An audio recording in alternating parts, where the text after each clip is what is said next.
now come to you, Maureen. You are a development expert, and we've done capacity development on multiple fronts, public, private, nonprofit. What do you think would be the game-changing approach to non-traditional capacity development tools? Maureen. Right. Thank you, Akin, and congratulations again to you and your team for the launch of your website and the app. Really, I think that one thing I like to say, I like to get everybody to think about is that leaders are people. And leaders have to understand that they are people, and that means that they are vulnerable. They can be vulnerable, and they must connect to their emotions. So this emotional aspect, yes, leaders need to be courageous, but this courage actually means that you can actually embrace vulnerability and you're able to present a human side to leadership. So you hear people like Valerie Gauthier, who promotes intuitive leadership, which means leading with sense. You have to be connected with your intuition to be able to lead properly. And with that connection, people can see, people you lead can see and feel the care that you have for them. And so in leadership, there are two things that stand out the most for me. One is that courage, and the other is actually self-awareness.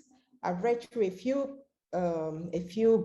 books, definitely not anything near what Dr. Sam has done, but certainly in the few leadership books that I've read, I've seen where self-awareness has stood out for leadership. And this stands out for a number of reasons. One is that you're able to play up your strengths.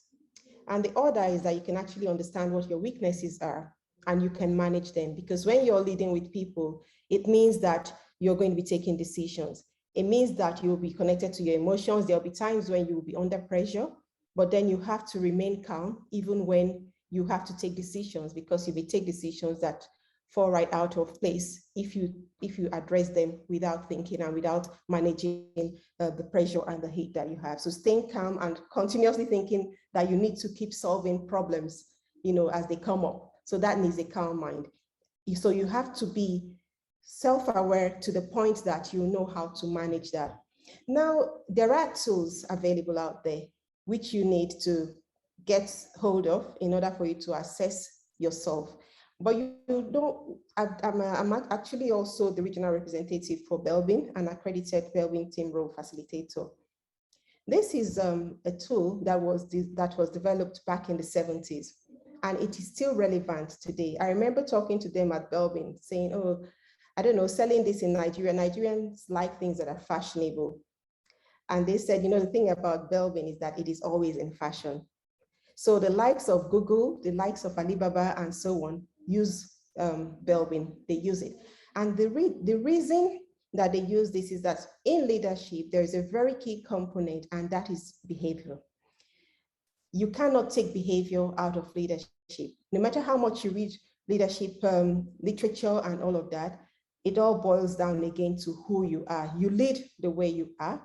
You lead you lead by as a person, as you are, And so it's easy to unlearn behaviors and all of that. But Belbin does say the team roles actually has 6 underlying factors. And these factors come from personality, role learning, finding yourself in a place of leadership, the experiences that you've had, your mental abilities, values and motivations, as well as your experience. And so when people like Valerie Gauthier come and say things like intuitive leadership, that comprises of who you are, what you are, the experiences you've had. So for instance, she tells of this story of this guy who is a skier, a professional skier, and he was skiing somewhere in the Alps.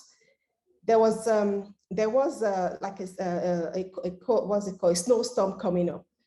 He could react quickly because he understood, but other people who are new to that didn't react, they kept going. So he knew he had to stop because from experience, he could hear this without any weather forecast or anything, he knew what to go. So there is the need really for leaders to connect with themselves. And there are tools such as Belbin, like I said, even in the Valerie Gaultier's one, which is Savoir Relais, it also talks to you before you will start going on that leadership program with her. You might have to go through a self-assessment. And this self-assessment, different tools, some have, peer-to-peer assessments. Belbin gives you a 360, which includes observer feedback. So the team roles that you have tell you the strengths of each team role and the weaknesses. And as a leader, when you get this sort of report, it helps you to actually know your best situation and also who you can pair with to cover up the gaps that you have in terms of your weaknesses. And if you apply that again into teams, it also helps with how you form your teams, how you manage your resources effectively. And so leadership really, I read somewhere, and I'm going to find the quote that it says that when you define, to say a definition of a leader is anyone who takes responsibility for finding the potential in good people and processes, and who has the courage to develop that potential. This is Brené Brown. She's a leadership professor. And the other interesting thing she said is that that leadership, no matter how complex the literature or the study about leadership is, it is nothing compared to leading. So really, Leadership Express, as you put it, and the need for continuous development of skills on leadership need to be out there. And we see the gap in leadership, and it is something that we need to try and cover in every little way that we can. I'll drop it there. Thank you so very much. And thank you, of course, for bringing our favorite subject, Belbin, in. And for our listeners, Belbin is one of the tools that Leadership Express also has adopted. I'm also an accredited Belbin facilitator. And so Maureen and I are on familiar ground on that one. And so we don't do this by winging it. The idea is get your skill sets right. And for leadership, such a subject like Dr. Sam said earlier, and as Maureen had alluded, requires a lot of self-work, inner work. And this is something that we need the courage as leaders to do right. And that's why some of these tools are really, really an indispensable part of leadership development. Thank you very much, Maureen, for those insights.